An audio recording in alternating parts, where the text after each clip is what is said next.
Fortified wines. Fortified wines are called this because spirit is added to them to prolong their preservation over time. The alcohol content is increased up to about 18% volume.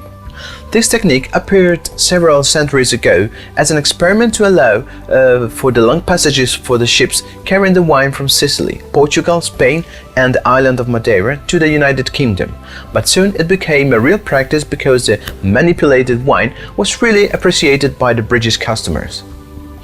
For this reason, even nowadays the British are the main consumers of this specific type of wine. In fact, most of the famous wineries producing these wines carry an English name. The most well-known fortified wines are Port and Madeira from Portugal, Marsala from Italy, and Jerez or Sherry from Spain. Fortified wines are also often called meditation wines for the possibility to drink them after a meal without the need to pair them with a specific dish, and they could be drunk just like brandy or whiskey, perhaps while reading a good book.